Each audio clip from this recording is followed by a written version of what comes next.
I don't used to see Ben with his gang of bully hunters any longer.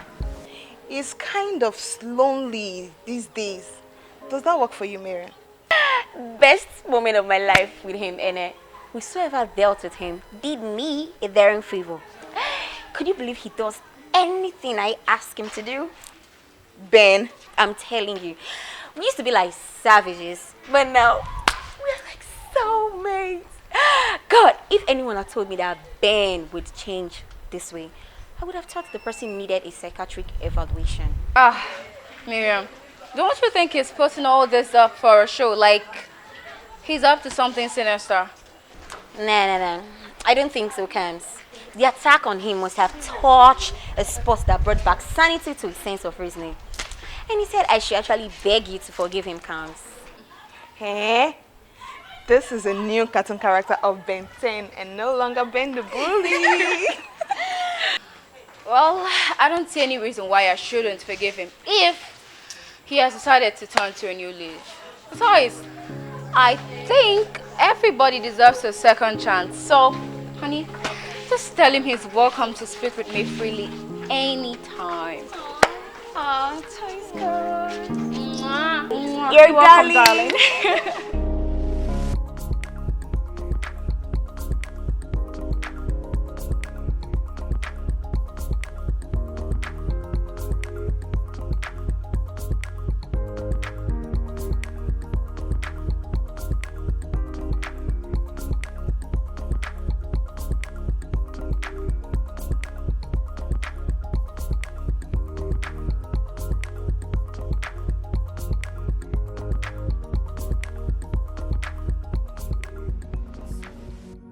I have decided to recite it on her behalf, which is what I believe she would have wanted. The title of the poem is Youth and Gun Violence.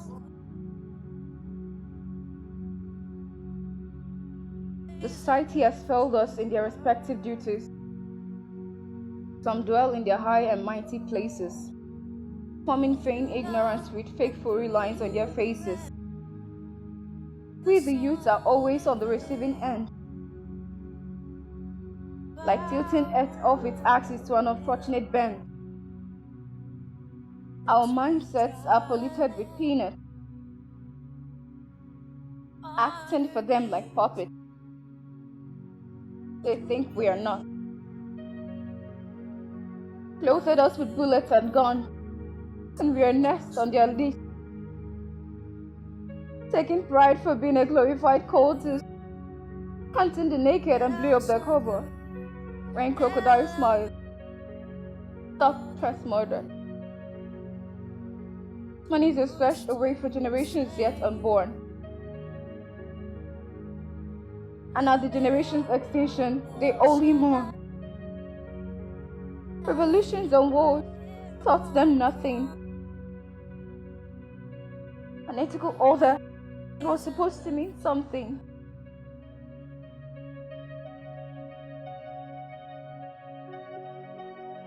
The lives of our youths today are all about gun violence. because they believe that salvation is of no essence. Some have become traditional kings out of gun racketeering. The youths are learning from what they see and what they are hearing. If oppression was only reason to carry a gun, then Biafra should have been an alternative long forgone. I am supposed to be a leader of tomorrow, so they said. But how will that tomorrow ever come? If I am dead, Miriam Frederick,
What about the head teacher Kamzi?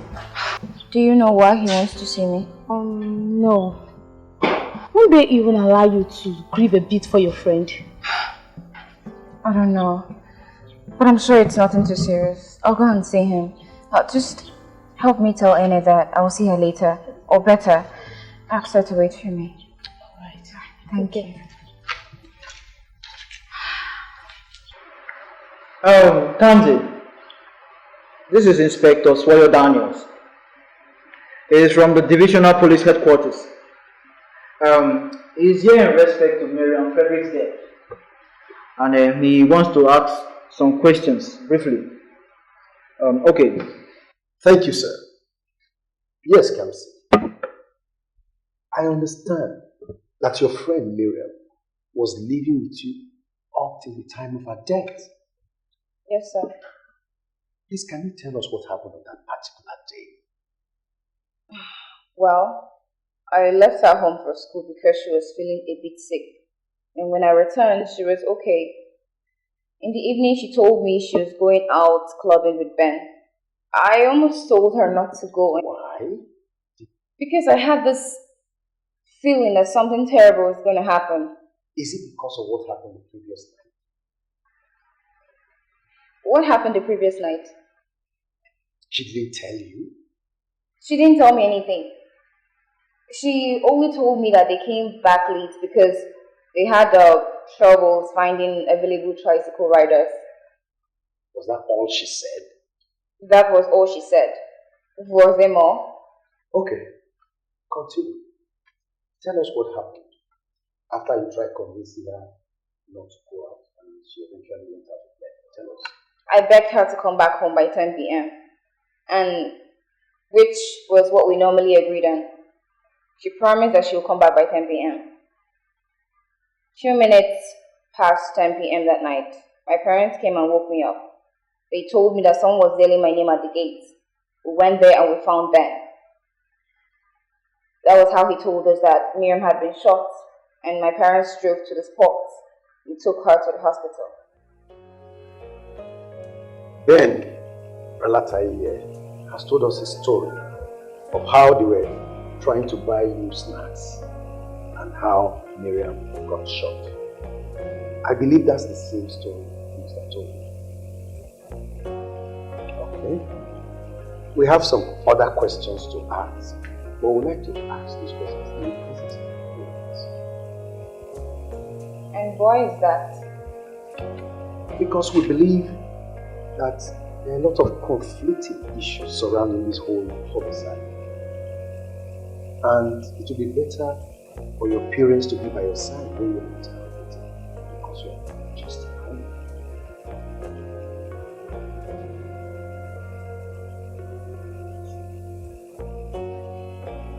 So you're changed. You better be careful in this house. Change. This girl's. Dad, good afternoon. Good afternoon. Martina. Don't you know? Come see the recommend you so. Of course, I know her. How close are you with her? How close? We're quite close. We are not talking about Kamzi Debekimi or whatever you want to change this topic. What? She's a prime suspect in the investigation I'm running at the moment. A prime suspect. Dad, I don't understand. Don't change the subject so your... We are not talking about your silly investigations, but your callous escapades. That is the way you see it. It was just in the line of duty. In the line of duty? In the line of duty? That a 16-year-old girl was caught once down with you in your car? That is not what happened. And I will advise that you don't create ugly, sexually explicit pictures in the minds of your daughters. But it is not the first time, so you're... They are all false. I can see that you don't want to reason that I'm in the middle of an investigation that is drug related among high school students, and that has necessitated my closeness with them. I think it is mindless to stand here and exchange words with you. Go.